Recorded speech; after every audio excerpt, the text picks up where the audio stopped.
Feedback is highly welcomed across our feedback lines. Do tell us your views. Have your expectations been met? Have the promises been fulfilled? Promises he made on September 13th of 2022. So you can tell us what you think this morning, and we'd love to sample your feedback before we proceed or we conclude this bulletin. My name is Cynthia Nanjala. Let's get started with the news. Now, President William Ruto has called on his Deputy President Rigathi Gachagua to stop campaigning for the 2027 elections in a thinly veiled attack on his deputy, who chose to skip the tour of the president of his backyard and attend another meeting in Kirinyaga County. The president said it was too early to start campaigns for the next elections. At the same time, in Kirinyaga County, the deputy seemed to warn those who were attacking him that the election was going to teach them a lesson. Kwa kuwauliza sisi wote tuweze kutembea barabara ya umoja, tuungane, tushirikiane, tufanye kazi pamoja. Sisi hawa wananchi, mmesikia askofu walisimama mbele ya madhabahu wakatuombea, na walituombea tupate nafasi ya uongozi. Na hiyo nafasi ya uongozi Mungu ametubarikia, tumepata. Nafasi ambayo iko sasa yetu kama viongozi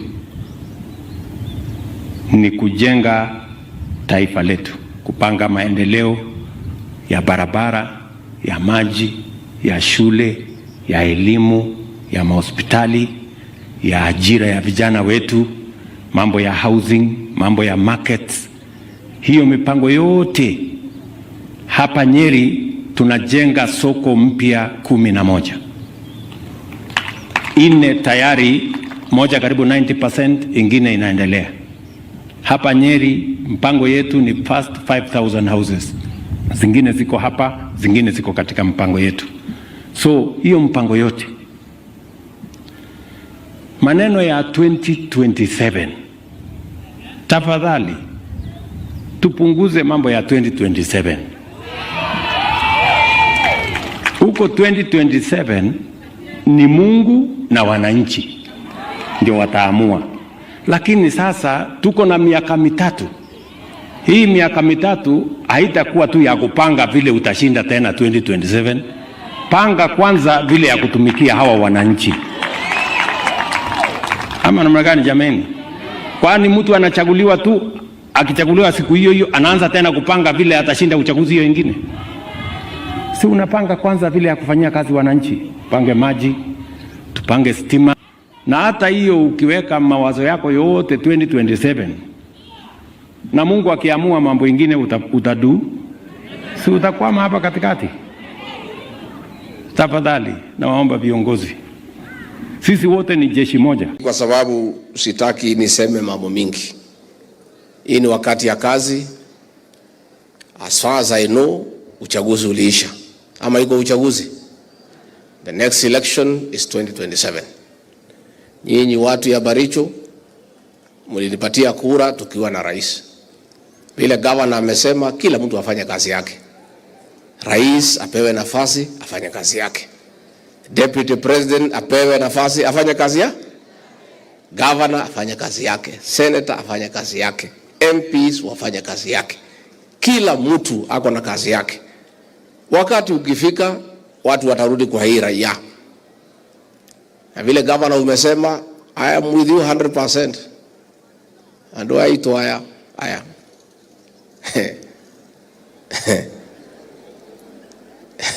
Hiyo kazi ya pombe, nataka kuuliza county commissioner na watu yako, tafadhali msikubali pombe irudi. Hii pombe imeanza kurudi na itakuwa ni makosa. Hiyo ni kazi nzuri sana tulifanya. Ni kazi ambayo inaonekana ya kusaidia watoto wetu. Kazi ya chai tumepanga. Kazi ya kahawa tukiwa na shida mingi tunaendelea kupanga.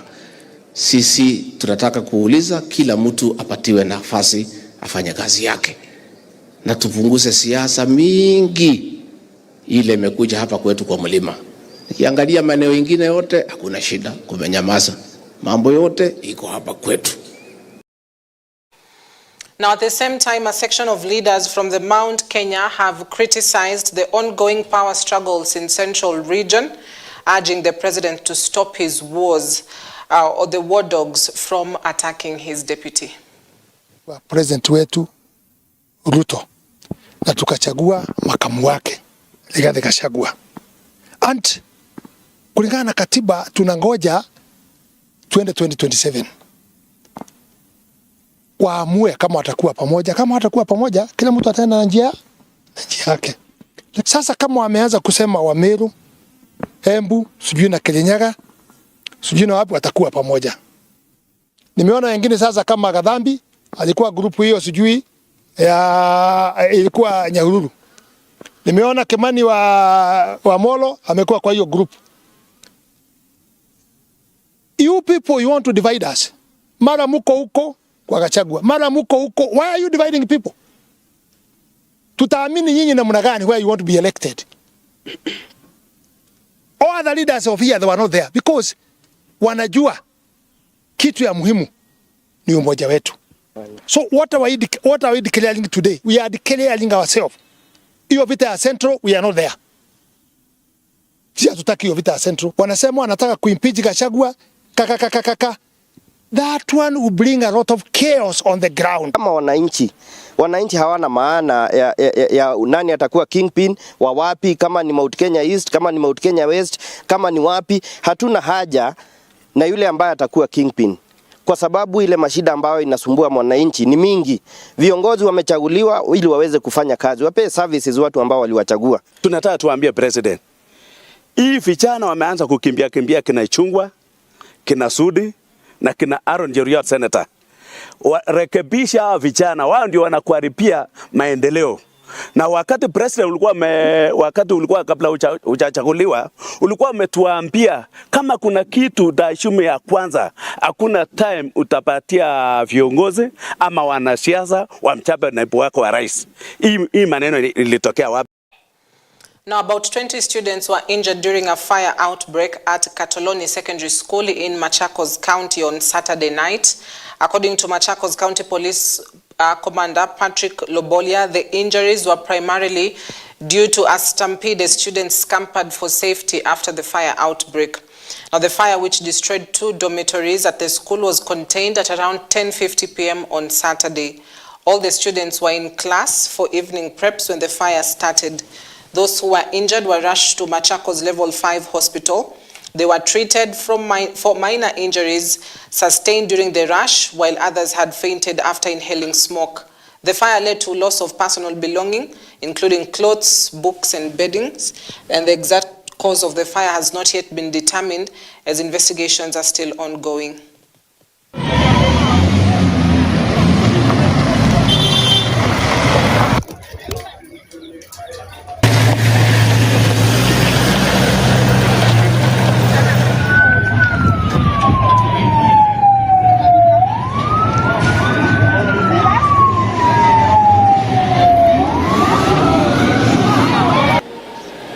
Tulianza kusikia zimamoto ikikimbia huku na pale. Sasa tukachukua hatua venye tuliambiwa shule ndio inachomeka. Tukakuja shule. Kukuja shule tukapata ni dom ya vijana ilikuwa imechomeka. Lakini tunashukuru Mungu sababu watoto wetu tukapata wako safe. Tukikuja kwa gate tulipata gate ishafungwa. Wazazi walikuwa lakini hatukuwa na chance ya kuingia shule ndani. Tuliziuliwa nje. Sasa tukaenda nje kukakaa kidogo tukisukumana tuone kama tutaingia, hatukuweza, mwishoni tukatupiwa tear gas. As the fire was burning, there are some students who were traumatized by watching the fire burn, and they were taken to Level 5 hospital and they were treated and brought back to the school, so there was no big issue. The counselors from Level 5 are still giving the support to the school to ensure that the side effect of trauma does not affect the student. Now let's keep up with the Ndarasha tragedy, where President William Ruto has promised to meet with the proprietor of Hillside Ndarasha Academy, where a fire tragedy claimed the lives of 21 learners in a bid to see the school resume learning activities. Speaking at a church service in Nyeri, Central Western Archdiocese of Nyeri County on Sunday, the president vowed to hold a meeting with the owner of the Hillside School soon after investigations are concluded. He at the same time contributed 2 million shillings to help in purchasing items for things that were burnt in the school. Najua tulipata matatizo wiki iliyopita hapa Ndarasha na gavana amenieleza, tulituma msaada wa serikali, amesema kuna sehemu kidogo imebaki ya upungufu. Huyu mjumbe wa pale Bwana Wainaina yuko hapa. Kwa wale watoto ambao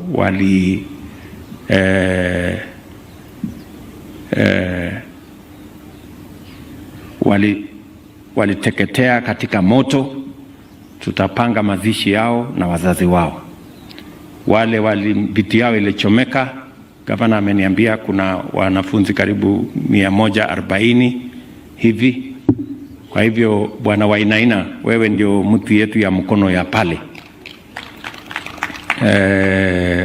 Kama mbunge wa pale Kieni, nitakutuma tena leo na shilingi 2,000,000 ununulie wale watoto wote wale vitu yao ilichomeka nini, masanduku, nguo, nini, ndio watoto wetu warudi shuleni tuweze kusonga mbele pamoja. Mimi vile vile nitatafuta huyo Bwana Kinywa ambaye ni mtu ambaye alitengeneza hiyo shule na anasaidia watoto wengi. Baada ya investigation kukamilika, tuone pia vile tunaweza kusaidia hiyo shule ndio iweze kutupatia nafasi ya kufundisha watoto wetu. We want every child kusoma.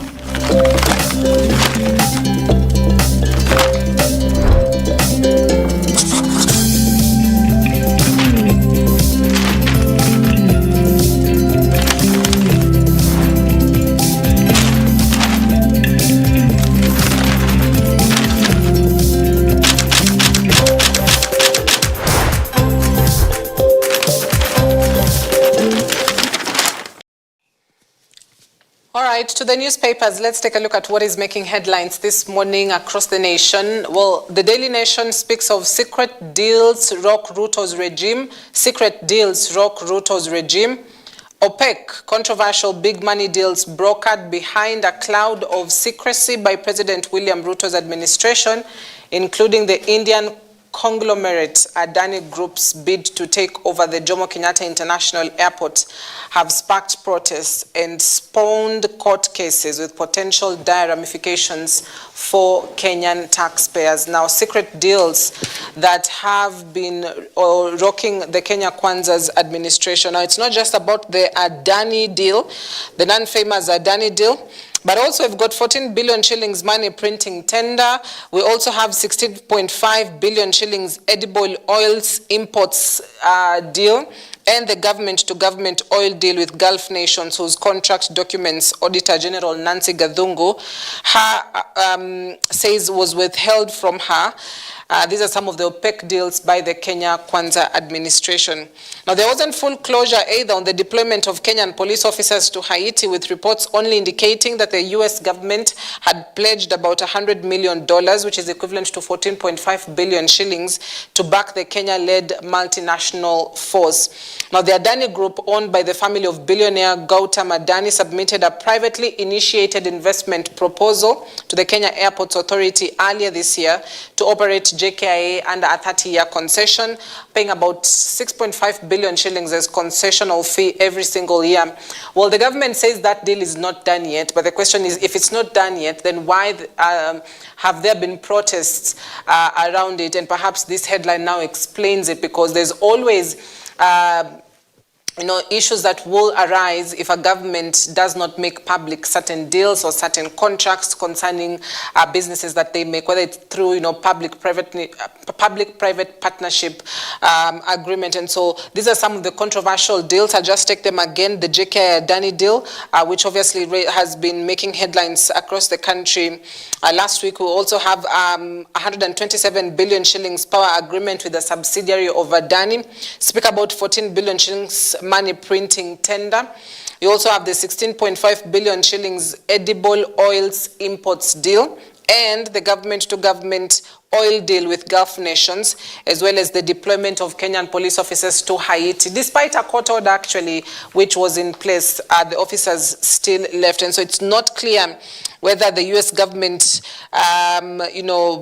will pay the $100 million shilling that they promised to the Kenyan government, or the figure could be different. So that is the headline this morning. We'll also have a chance to perhaps speak on this as well on our conversation within these 2 years in office. Has this been the new normal? Also, why universities and schools are in turmoil. That is the headline on The Nation. Why universities and schools are in turmoil.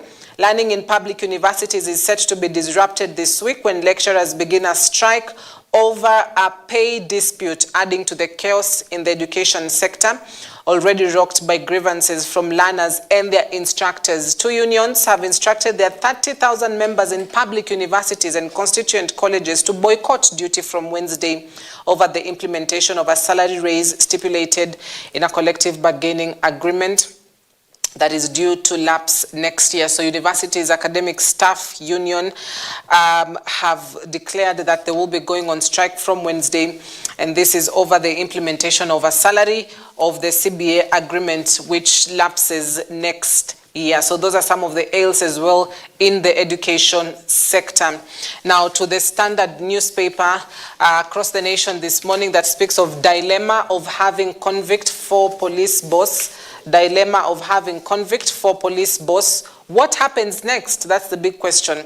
Now, the country is waiting to see if Acting Inspector General will serve his prison sentence as directed by the courts, even as lawyers and activists mull other options should he decide to ignore the court order.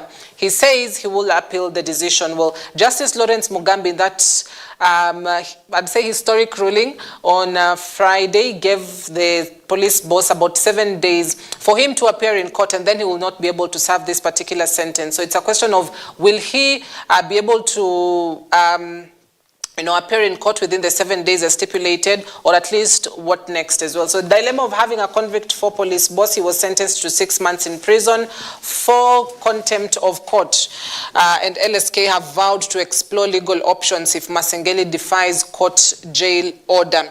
So the Law Society of Kenya and civil society groups are seeking tougher legal actions against Acting Inspector General of Police Gilbert Masengeli if he fails to honor High Court's order to serve 6 months in jail.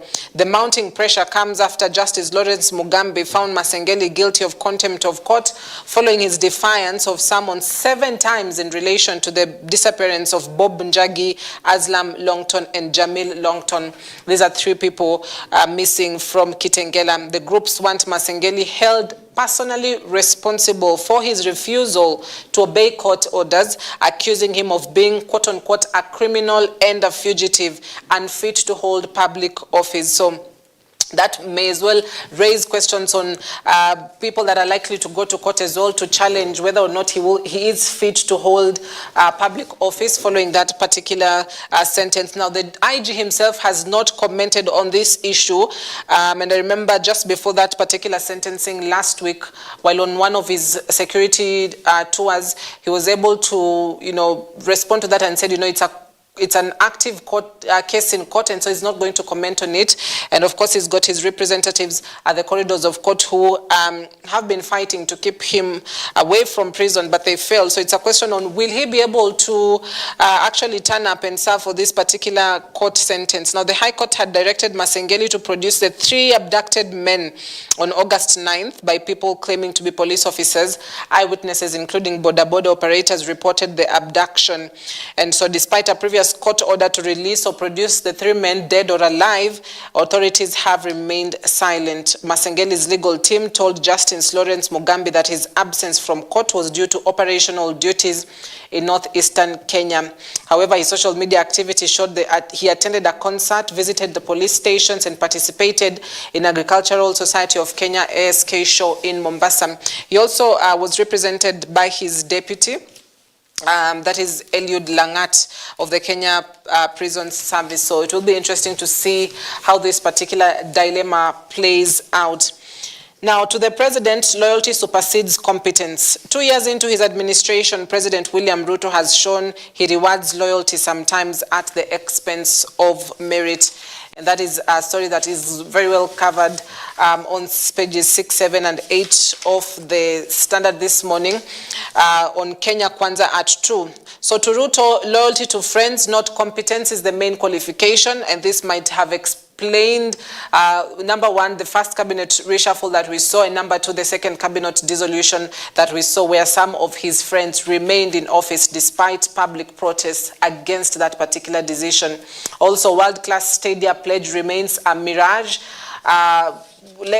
As a country, we still do not have a proper stadium, and that is perhaps one of the issues that may be plaguing his administration, and perhaps the previous administration as well, as they promised, to construct stadiums across the country, but that is yet to be seen. Launched and relaunched, Ruto project stall. That has also been one thing that has been at the center of issues plaguing his administration as well. Stalled projects including the Mau Mau Road, Aror and Kimwarer Dams, the 40-kilometer Njoro Biston Elbagon Road, the Maushe Sururu Road in Njoro, ICT digital hubs in Kakamega. Now, promised and missed include the 6 billion shillings 64 ultra-modern market in Eldoret CBD. You've got the 500 million shillings agricultural EPZ in Tinderet, the expansion of Lake Turkana wind power, the Londiani Referral Hospital project, expansion of Lodwa Kalokol project or road. These are some of the promised and missed projects. So we'll also be having a conversation around that. So those are your headlines on the Standard and the Daily Nation this morning. And of course, the Star, which speaks of Gachagua skips Ruto events, fallout deepens. The Deputy President conspicuously missing at airport and in Nyeri, where the head of state attended a church service. So that is the headline on the Star. We'll also be taking a look at that because that concerns matters governance. 2 years into office seems to be a deepening rift, not just within the executive, but also between allies of these two key leaders in the nation. So that is the news paper review this morning.